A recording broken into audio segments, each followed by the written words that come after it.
Well, I've got a very limited time here to see an update on Ian's model railway. He's been working particularly on signalling.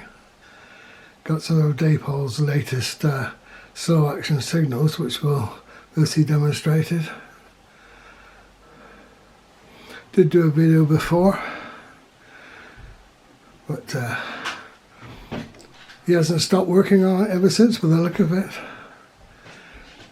Got a very much bigger fiddle yard over here. Come out into the room.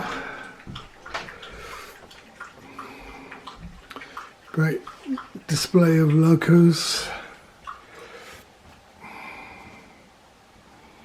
It's got a great selection of runnable trains.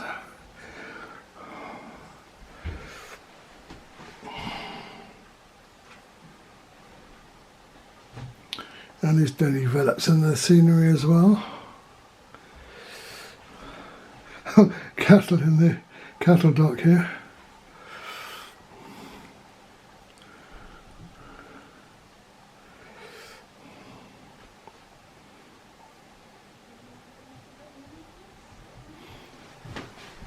A display of coaches and wagons.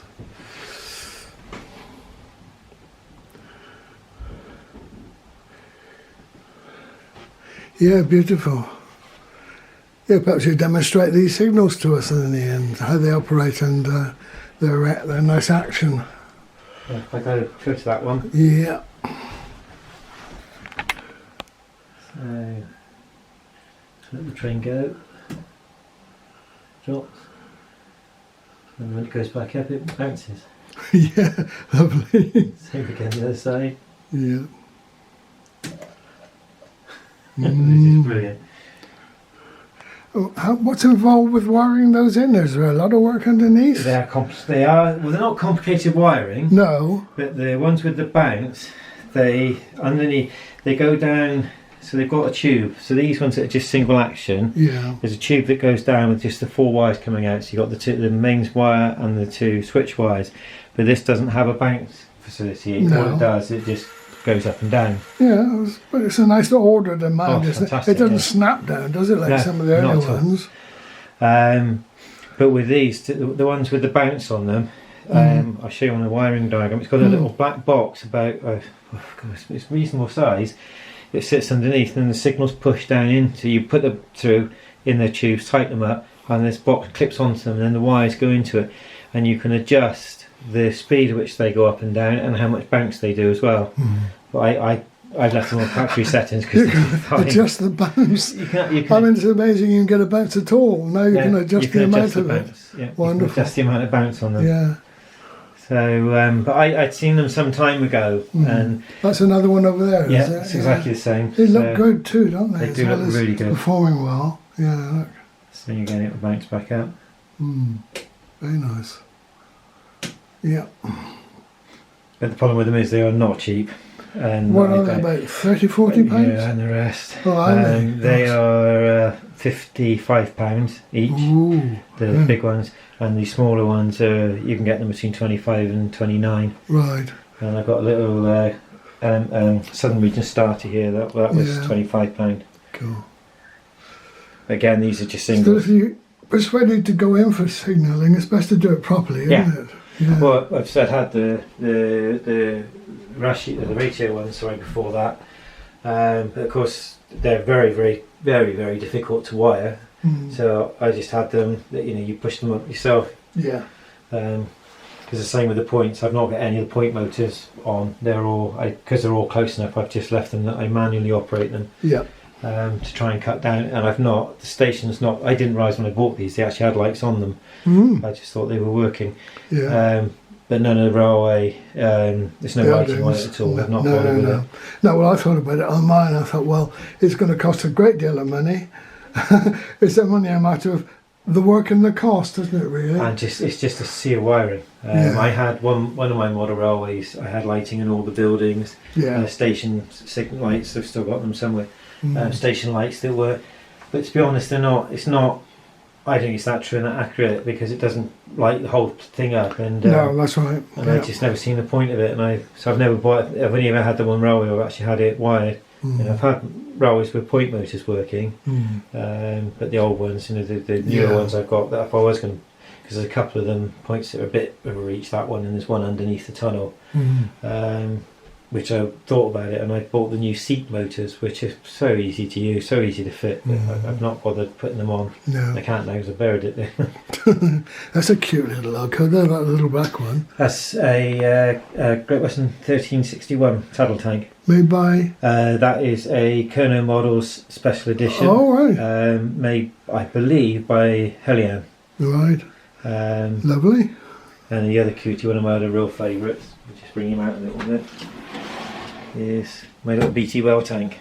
Oh, right. I'd seen it, the original on the Bumford and Wentford. Yeah, absolutely fantastic. Yeah, we've had that one.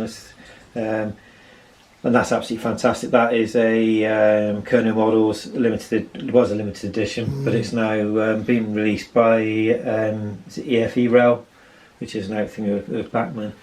So right. That's available. No, I don't recognise that at all. What's that? It's an Adams radial tank.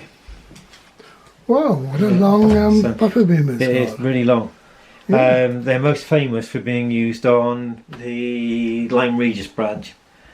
So technically putting it into Cornwall is not correct, but I think it's just a stunning. You know, I'm learning so much about southern engines. And then the British Rail built Ibert 2MT tank, which they were popular down here. That's right. And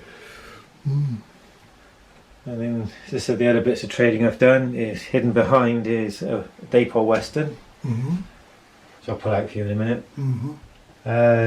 I part exchanged a few of my old Hornby engines and got an EFE Hymec, which is much better than the Hornby one. All right. And well, I didn't realise EFE had got involved in the model railways. Yeah. Cool. Yeah. And a Daypole Cast 22, which was the Western Region, one of the first Western Region water, hydraulics. Precious. Yeah, got very limited time, but Right. so fascinating to see this. A peak running. This is a Bachmann Class 45.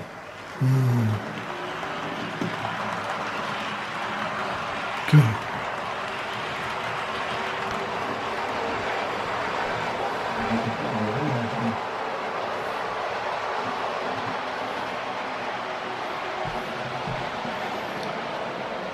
Right in here.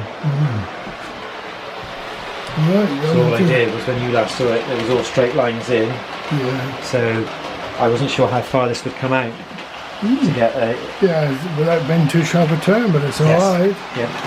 So what I did is I've got two 8-coupled steam engines.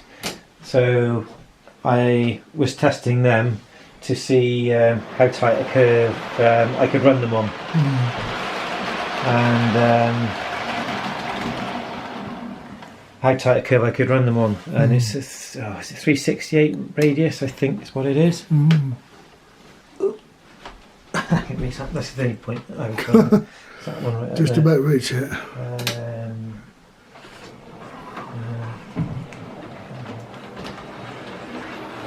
Not sure what that's catching that.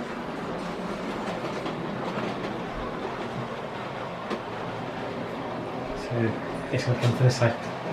They come over here, mate. All right. Yeah, I don't know your back seam Yeah. connections.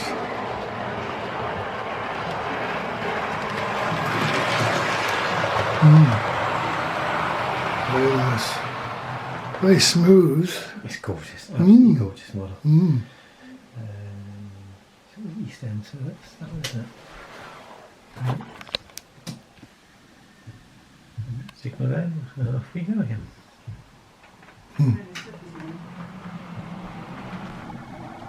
Yeah, it's a shame we got such a limited time, really. At least you got to see it. Yeah. I'll run one steam engine round and then a better cargo diesels running. Cool. I cheated a bit with this. My favourite Western was obviously when I was a kid. It was the Western small ships and Hymex that were running. So I've cheated a bit. It's 1010 Western Campaigner, which is always my favourite Western. Never carried green livery in steam days. I wanted it in green livery. So, that's fine. I cheated. Well, I'll back out slightly and then we can go have a look at the man who built all this at work. Oh, Trying why to does it always happen when trying to somebody- rush things there. Right, didn't see that. No, no. Sky crane. Nearly.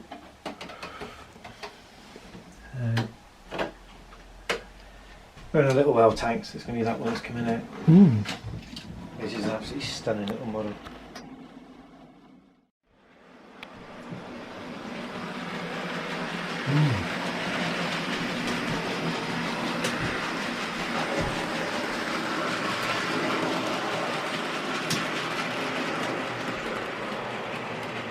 Right. Yeah, let's have a good close up of Ian because all I saw was the back of you earlier. I don't like being on camera. As you can see, a member of the staff at Bodmin and Wenford. Yeah. Spend too much time there.